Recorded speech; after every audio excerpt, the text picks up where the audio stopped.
बिस्मिल्लाहिर्रहमानिर्रहीम। अस्सलामुअलैकुम वरहमतुल्लाहि वबरकातुहू। Rabbi ज़िदनी इल्मा। My dear students, I am Shahzad Wahid and I am talking to you from the platform of Punjab Group of Colleges. Dear students, हम start करने वाले हैं biology part 1 का chapter number 7 और इस चैप्टर नंबर 7 में हम पढ़ने वाले हैं किंगडम प्रोटिस्टा, या इसे हम एक और नाम भी देते हैं प्रोटॉक्टिस्टा, राइट। इस पर्टिकुलर ग्रुप के बारे में मैं एक वर्ड बोलना चाहता हूं आप लोगों के सामने, और वो वर्ड है दारुल अमान, राइट। अगर आप फतह मक्का के बारे में कुछ इंफॉर्मेशन रखते हैं तो आप लोगों को याद होगा कि हमारे प्यारे आका सल्लल्लाहु अलैहि वसल्लम ने फरमाया कि अगर कोई शख्स अबू सुफियान के घर में दाखिल हो जाएगा तो उसको पनाह मिल जाएगी, राइट। सिमिलरली हम ये बात यहाँ पे कहना चाह रहे हैं कि इस पर्टिकुलर ग्रुप में हम वो सारे ऑर्गेनिज्म डाल देंगे, इसको दारुल अमान समझेंगे जिन्हें किसी और किंगडम ने कबूल नहीं किया। मिसाल के तौर पे अगर कोई प्लांट जैसा है मगर उसके सारे फीचर प्लांट से नहीं मिलते तो उसे कहाँ डाल देंगे हम? प्रोटिस्टा में। अगर कोई एनिमल है लेकिन उसके सारे फीचर एनिमल जैसे नहीं है, एनिमल का किंगडम उसको एनिमल एक्सेप्ट नहीं कर रहा, तो हम उसको भी उठा के प्रोटिस्टा में रख देंगे, राइट। सिमिलरली अगर मेरे पास एक ऑर्गेनिज्म के मोस्ट फीचर किंगडम फंजाई से मिलते हैं लेकिन उसके कुछ फीचर उसको उसमें मिसफिट कर रहे हैं, तो हम उस ऑर्गेनिज्म को उठा के भी कहाँ प्लेस कर देंगे? किंगडम प्रोटॉक्टिस्टा में। इसीलिए मैंने इसे नाम दिया है दारुल अमान, यानी कि हर एक मिसफिट बंदे को यहाँ अमान मिल जाएगी। अब इसे साइंटिस्ट ने कैसे बोला? साइंटिस्ट ने इसे नाम दिया ग्रुप ऑफ एक्सक्लूजन्स, जिसे कोई एक्सेप्ट नहीं करता उसे प्रोटॉक्टिस्टा एक्सेप्ट कर लेता है। आइए हम इसी सखी से ग्रुप की बात करते हैं जिसे हम बोलते हैं Protoctista. So let's move to the whiteboard. Yes my students, हमने इंट्रोडक्शन कर लिया है कि बेसिकली ये ग्रुप ऑफ एक्सक्लूजन है और यही हमारा इंट्रोडक्शन था। अब हम अगले पॉइंट के ऊपर हैं इसी चैप्टर के कि हम लोगों ने इस पर्टिकुलर ग्रुप को मींस किंगडम प्रोटिस्टा को और किंगडम प्रोटॉक्टिस्टा को क्यों क्रिएट किया। ये मैंने यहाँ पे हेडिंग भी लगा दिया है, reason of creation of protista और प्रोटॉक्टिस्टा। तो पहली बात तो ये स्टूडेंट्स कि जब हम इन डिफरेंट मेंबर्स को स्टडी करते हैं जो हमारे प्रोटॉक्टिस्टा में प्लेस किए गए हैं, तो एक बात हमें इनमें कॉमन नजर आती है, वो ये है कि ये सारे के सारे प्रोकैरियोट्स से इवॉल्व हुए हैं, यानी कि ये वाले ऑर्गेनिज्म डेफिनेटली प्रोकैरियोट जैसे नहीं थे। अगर ये प्रोकैरियोट जैसे नहीं थे तो फिर इनको प्रोकैरियोट के साथ रखा भी नहीं जा सकता था। लिहाजा हम लोगों ने ये सोचा कि हम इनके लिए एक सेपरेट ग्रुप क्रिएट करें, तो हम लोगों ने किंगडम मोनेरा मींस प्रोकैरियोट्स से सेपरेट करने के लिए एक नया ग्रुप बनाया जिसे हम लोगों ने प्रोटॉक्टिस्टा का नाम दिया। फिर जैसे मैंने अभी इंट्रोडक्शन में आप लोगों से बोला स्टूडेंट्स कि बहुत से ऐसे ऑर्गेनिजम्स थे कि जिनमें कुछ फीचर कैसे थे? प्लांट जैसे थे, और कुछ फीचर्स एनिमल जैसे थे, कुछ मेरे पास फंजाई जैसे थे। लेकिन जैसे मैंने इंट्रोडक्शन में बोला कि उनके सारे फीचर उसके साथ कोरिस्पॉन्ड नहीं कर रहे थे। कुछ यूनिक फीचर्स की वजह से उस पर्टिकुलर ग्रुप के अकाबरीन ने उन्हें अपने यहाँ रखने से माजरत कर ली। तो फिर हमने क्या किया? उन एक्सक्लूडेड ऑर्गेनिजम्स को इसी ग्रुप में प्लेस कर दिया, right students.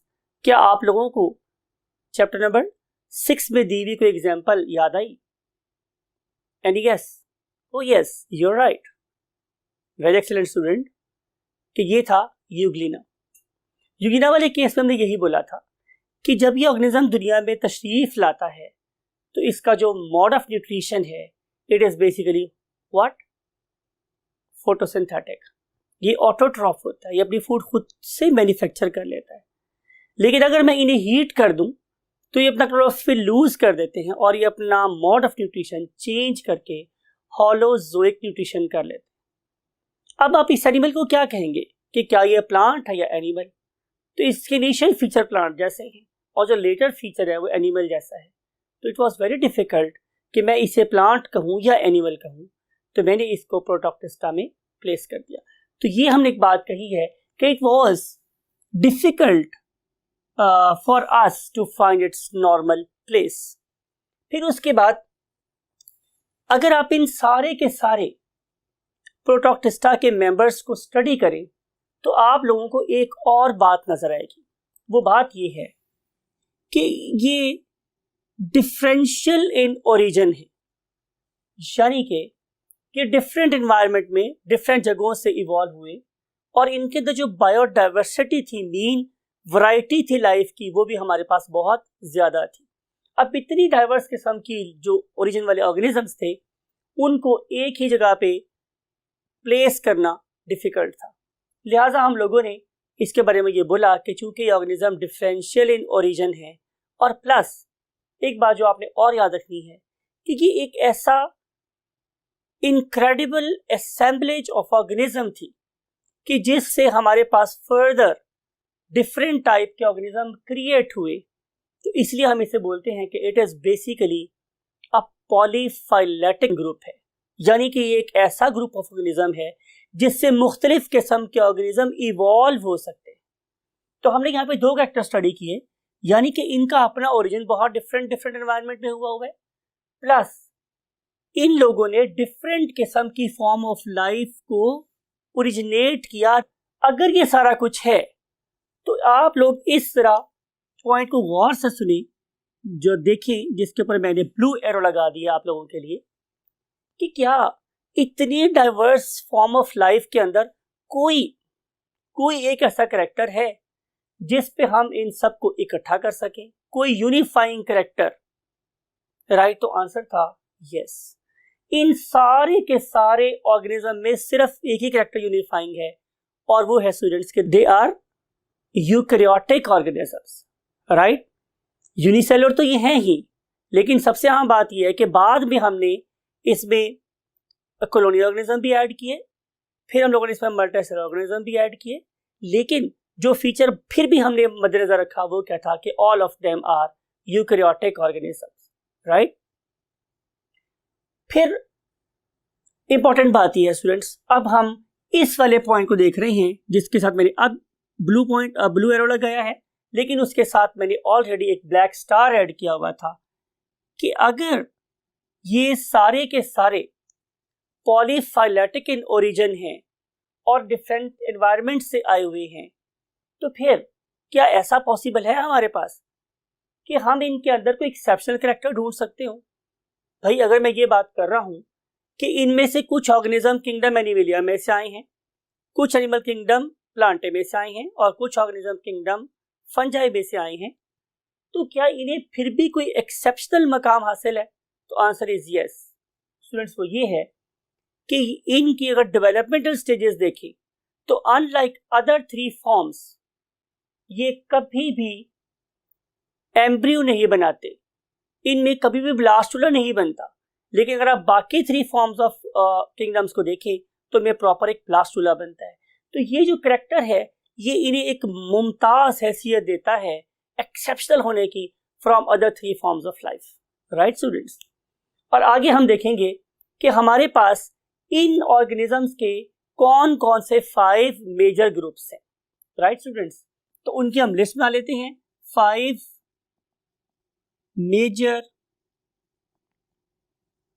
Groups of प्रोटिस्ट्स।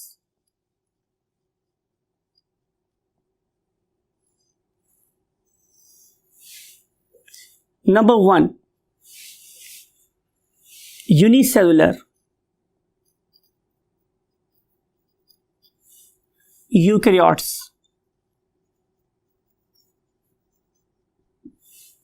2, multicellular eukaryotes. Number 3, colonial eukaryotes. Right? Number 4, slime molds. And number 5, oomoicots.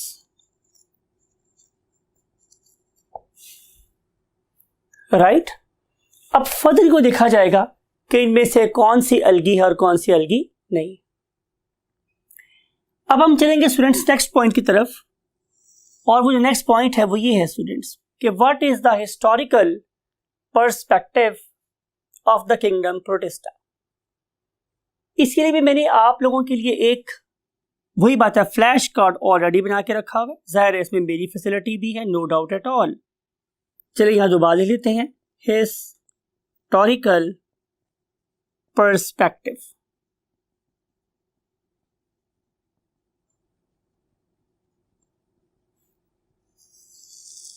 Right? यानी कि हम देखेंगे कि वो कौन कौन सी मंजिलें थी, वो कौन कौन से रास्ते थे कि जिनके ऊपर चल के इवेंचुअली ये वाला किंगडम डेवलप हुआ, यानी कि इन ऑर्गेनिजम्स को एक किंगडम का रैंक मिला। राइट? तो उसके लिए हम सबसे पहले स्टडी कर रहे हैं कंट्रीब्यूशन ऑफ जॉन हॉग। जैसे मैंने आपके लिए बना के रखा हुआ है व्हाट अ फ्लैश कार्ड, तो उसमें 1861 साइंटिस्ट जनाब हमारे पास क्या, जॉन हॉग।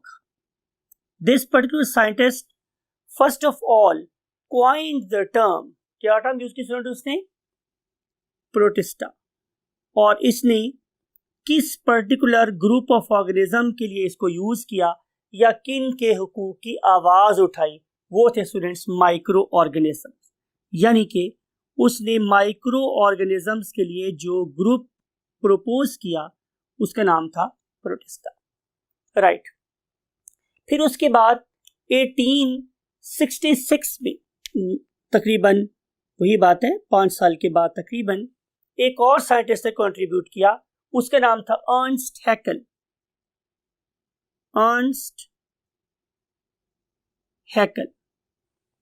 राइट? इसने थोड़ी सी इसी कॉन्सेप्ट को और आगे बढ़ाया, जिसको हम एक डायग्राम से समझते हैं कि ये मेरे पास एक बिगर ग्रुप है फॉर एग्जांपल, और इसकी उसने 2 डिवीजन्स कर दी, सिंपल 2 डिवीजन्स कर दी। एक डिवीजन में उसने रखे कौन से ऑर्गेनिज्म जो कि प्रोकैरियोटिक थे, ट्रू प्रोकैरियोट्स, यानी कि ये वो ग्रुप ऑफ ऑर्गेनिज्म था कि those were non nucleated.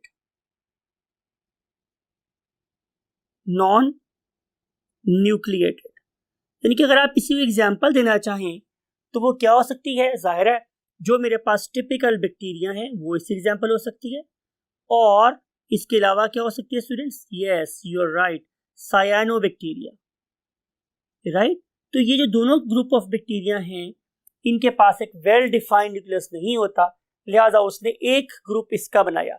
And you know very well कि इसी बंदे ने ही उन नॉन न्यूक्लिएटेड ऑर्गेनिज्म के लिए एक नाम असाइन किया था, यू नो वेरी वेल, हम उसे लास्ट टाइम पढ़ के आए हैं, उसे हम बोलते हैं मोनेरा।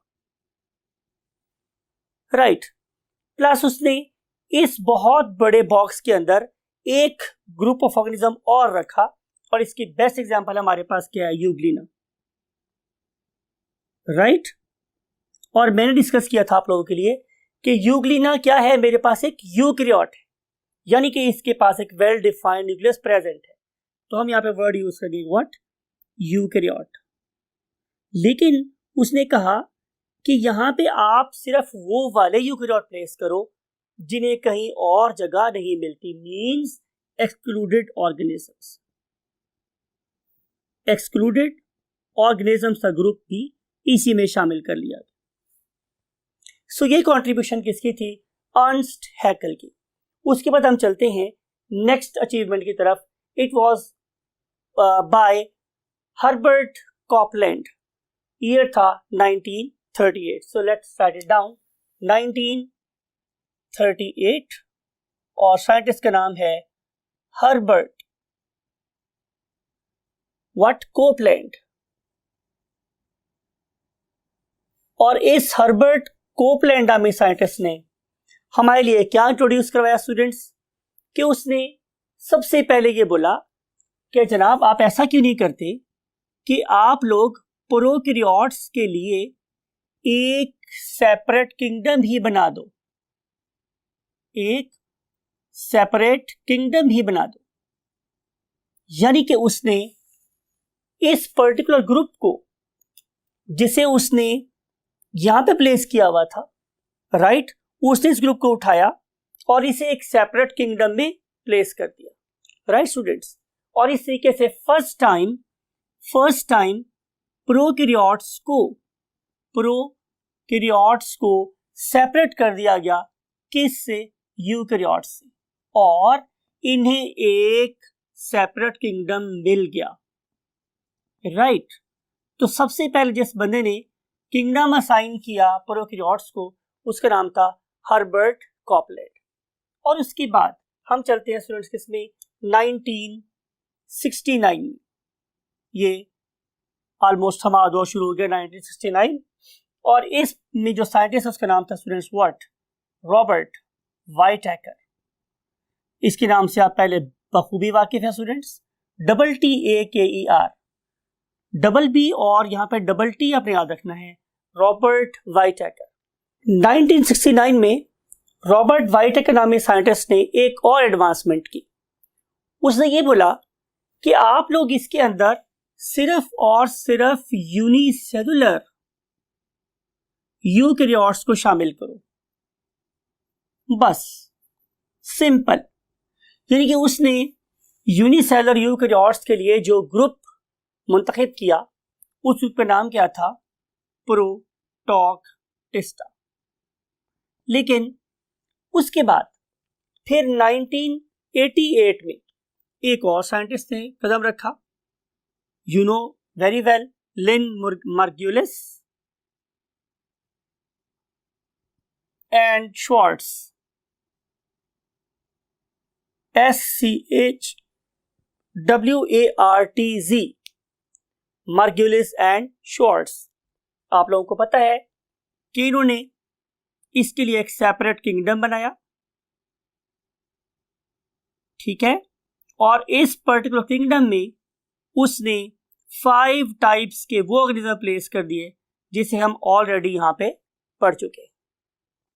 तो जितनी डाइवर्सिटी इस पर्टिकुलर ग्रुप को मार्गुलिस और श्वार्ट्ज ने दी, वो किसी और ने नहीं दी। लेकिन इंपॉर्टेंट बात स्टूडेंट ये है, बड़ी गौरतलब बात को ये है कि मार्गुलिस और श्वार्ट्ज ने जो हम लोगों को किंगडम सिस्टम दिया, यू नो वेरी वेल, हमने लास्ट टाइम डिस्कस किया था कि ये तो बेसिकली 5 चीजों के ऊपर बेस कर रहा था। There were 5 kingdoms.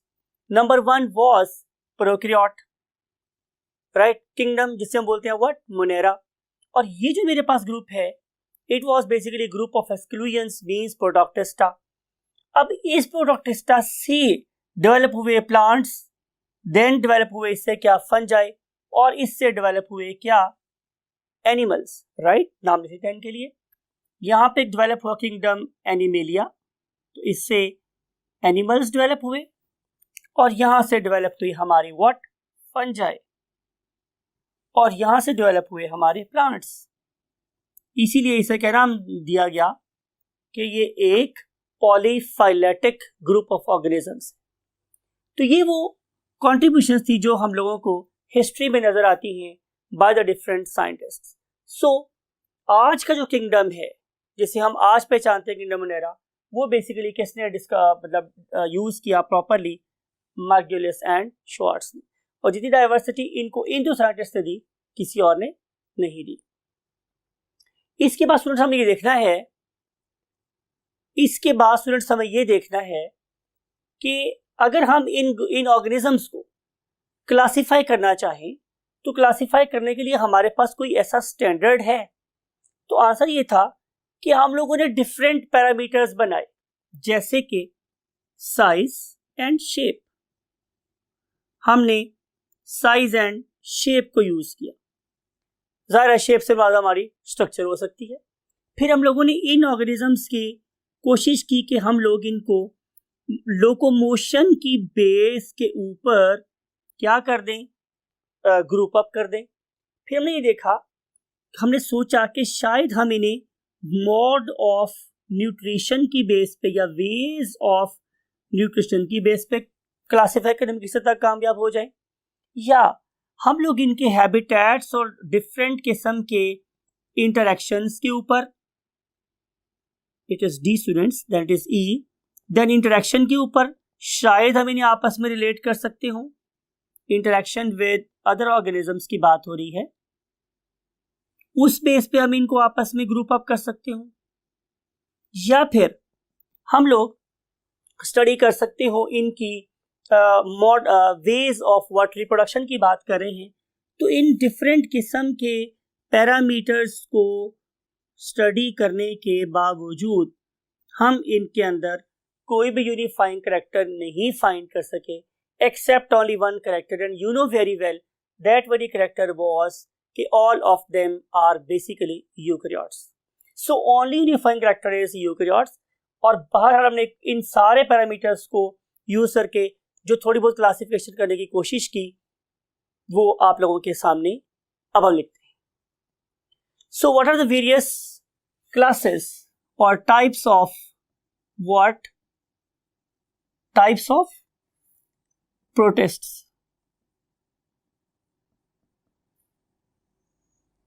Right students, जी स्टूडेंट्स, हम पढ़ रहे थे टाइप्स ऑफ प्रोटिस्ट। तो हम इसमें जो डिफरेंट टाइप्स पढ़ रहे हैं उसमें पहली जो एग्जाम टाइप है that is called as amoebas, right.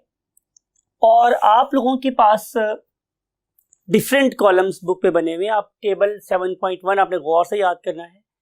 लेकिन जो मेरा पर्पस यहाँ पे आप लोगों से डिस्कस करना है वो ये है कि एटलीस्ट आपको इसकी एग्जाम्पल जरूर याद होनी चाहिए।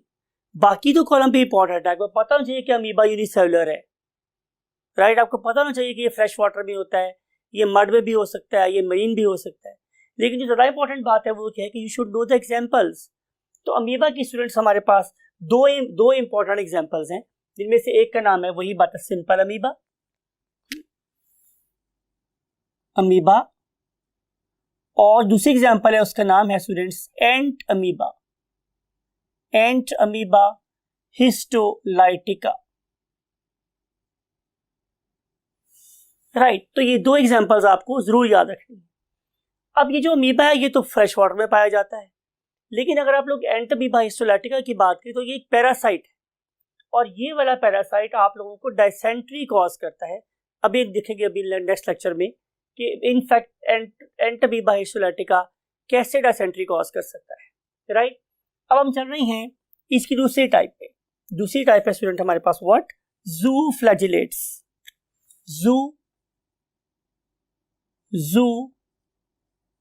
ज़ूफ्लैजिलेट्स यानी कि ये एनिमल की तरह से हैं और इनका जो ऑर्गन ऑफ लोकोमोशन है वो फ्लैजिला है, और इसीलिए हम इन्हें ज़ूफ्लैजिलेट्स कहते हैं। अब अगर आप इन ज़ूफ्लैजिलेट्स को देखें तो ये सॉलिटरी भी हो सकते हैं, मीन जैसे मैं अक्सर बोलता हूँ तन्हा भी जी सकते हैं, और ऐसा भी हो सकता है कि इसी कॉलोनी की फॉर्म में भी रह सकते हैं, और ये मल्टीसेलुलर भी हो सकते हैं। तो इसका मतलब ये है कि इसमें हमारे पास ग्रेट डाइवर्सिटी पाई जाती है। ये पैरासाइट भी हो सकते हैं, फ्री लिविंग भी हो सकते हैं। अब तीसरी जो इंपॉर्टेंट बात है वो क्या है? इसी एग्जाम्पल्स। तो आए हम इनकी कुछ एग्जाम्पल्स को अंडरस्टैंड करते हैं। Best known example you know very well students, वो क्या है जिसको आप बिल्कुल तरीके से जानते हैं, that is called as euglena. अभी डिस्कस किया हम लोगों ने यूग्लिना के बारे में। So this one is euglena. Another very excellent example is trypanosoma.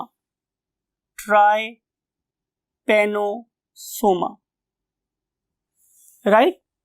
फिर हम भी डिस्कस करेंगे आप लोगों के साथ ट्राइकोनिम्फ्स के बारे में।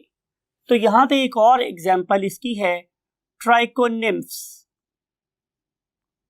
Right students. और इसके अलावा एक और बहुत ही शानदार किसी भी एग्जाम्पल जो नजर आती है, those have got a very very important evolutionary history, उन्हें बोलते हैं क्वेनोफ्लैजिलेट्स।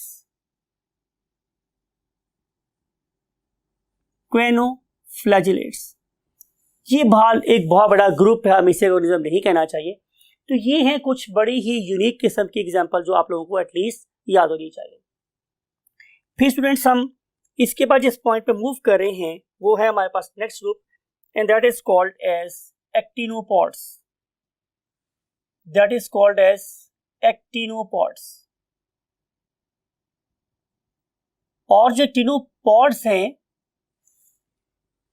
उसके लिए जो हमारे पास बेस्ट एग्जाम्पल है that is called as radio और रेडियोलेरियंस। रेडियोलेरियंस इसकी हमारे पास बेस्ट एग्जाम्पल है, राइट। अब हम चल रहे हैं स्टूडेंट्स फोर्थ पॉइंट पे, और जो फोर्थ पॉइंट है उसका नाम है फोरा मिनी फेरा। फोरा मिनी फेरा, राइट स्टूडेंट्स। और ये जो ब्रेक कर लेते हैं फोरा मिनी फेरा, याद करवाने के लिए आप लोगों को हमने इसको ब्रेक कर दिया इनटू इजियर कम चंक्स और पीसेस। सो फोरा मिनी फेरा। अब ये जो मेरे पास फोरा मिनी फेरा है इसकी मुझे कुछ एग्जांपल्स याद रखनी है, जिसमें से सिंपल यही है कि हम इन्हें फॉरम्स के नाम से याद करते हैं कि all members of this group are basically called as what? Forums. Now we want to move to the next.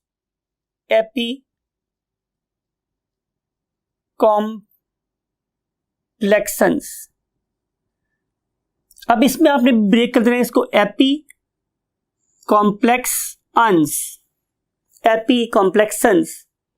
और जो एपीकॉम्प्लेक्सन की बेस्ट एग्जांपल है स्टूडेंट्स वो मशहूर ज़माना प्लाज्मोडियम। और आप लोगों को याद है कि कहा जाता है कि दूसरी जंग अजीम में जितना नुकसान इस पैरासाइट ने हमें पहुंचाया था उतना शायद गोला बारूद ने भी नहीं पहुंचाया था। I am talking about the very famous disease that is called as malaria. तो ये एक मलेरिया कॉजिंग एजेंट है, इसको भी आप लोगों ने माइंड में रखना है। Number 6 is सिलिएट्स।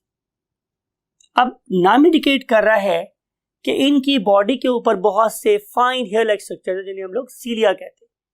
और इसकी बड़ी मशहूर example you know very well that is called as paramecium, right students. इसके अलावा वर्टिसेला और इसके अलावा स्टेंटर। ये भी कुछ एग्जांपल्स हैं कि जो हम लोगों को डिफरेंट किस्म के प्रोडक्ट्स के बारे में अंडरस्टैंड करना है या याद रखना है। नेक्स्ट लेक्चर में हम बहुत डिटेल से स्टडी करेंगे एटलीस्ट आज हम इन दो ग्रुप्स को जिनका नाम था क्या अमीबा और